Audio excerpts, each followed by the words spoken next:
of the HR Insights series will explore what the post-pandemic new normal may look like. We will highlight some consideration points and readiness plans that must be drafted to effectively tackle COVID-19.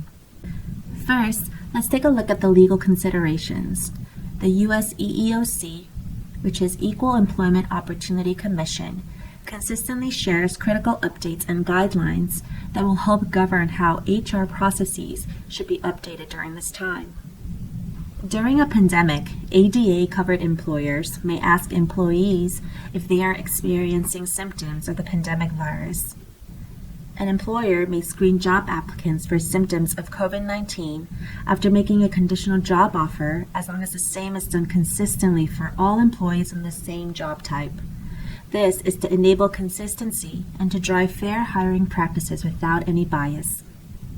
Any medical exams are permitted after an employer has made a conditional offer of employment. This is to protect the health and safety of the workplace and the employees involved. Employers may also delay the start date of an applicant who has COVID-19 or any symptoms associated with it, and may even withdraw a job offer when it needs the applicant to start immediately, but the individual's start date is delayed due to COVID-19 symptoms. Health and safety is always a sensitive topic for HR, but given the global pandemic, there are key exceptions and overruling guidelines to take careful note of. Then what is the role of employers and business entities in responding to COVID-19? It is to prevent and slow the spread of the virus within the workplace by preventing transmission among employees, maintaining healthy business operations, and maintaining healthy work environments. Let's take a close look at each one. Preventing and reducing transmission among employees is critical. The majority of non-essential businesses are fortunately working from home in response to this mission. For any employer who is in the essential business, it is important to actively encourage sick employees to stay home, conduct daily health checks, identify areas that may violate social distancing measures in the workplace, take immediate action when an employee is suspected or confirmed to have COVID-19, and to educate and effectively communicate across the organization. We talked about the importance of identifying areas that violate social distancing measures in the workplace. This is essentially ensuring that business operations are healthy and safe. Companies should identify a workplace coordinator responsible for identifying COVID-19 issues and their impact in the workplace. Many companies have task forces or committees, while some organizations have designated HR leaders owning the processes. Companies should look into sick leave policies and corporate health benefit packages to protect employees at higher risk for severe illness. Social distancing measures and employee engagement practices should also be addressed and communicated. Let's dive a bit more technically into healthy work environments. Companies should also consider improving the engineering controls with better ventilation systems and ensure that the water systems are also safe after prolonged shutdowns.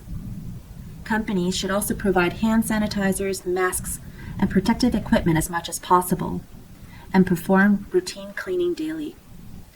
Businesses should prevent travel and advise employees to quarantine and take additional precautions if travels are absolutely essential for the business.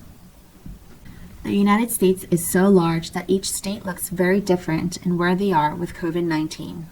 We have states that have shut down completely, while others have experienced very little spread of the virus and have fortunately seen minimal impact of COVID. However, it is important to recognize that we will never be able to go back to normal pre-COVID business operations, and that many businesses have to adapt and strategize what a new business normal would look like to survive and thrive after the pandemic. Let's talk about how returning to work has begun to look like during the pandemic so far. There are health and temperature checks at the front of the office buildings. There are sign-up sheets and restrictions on who visits the workplace. Desks and workstations are spread further apart with shield dividers. There are limited people allowed on elevators. In-person orientations have been canceled. In-person large corporate meetings have shifted to online meetings, and the majority of hiring practices have been done virtually.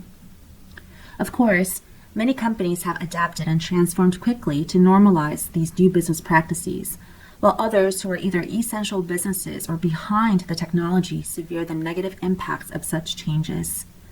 This goes to highlight once again the importance of reskilling, learning, and recruiting the right talent with the essential critical skills to nimbly adopt and adapt business processes to identify greater business opportunities during this time. At what point can companies determine it is safe or ready to transition back to the workplace? Let's look at the various triggers that can help determine that. The availability of testing kits and development of vaccines will dictate the safety.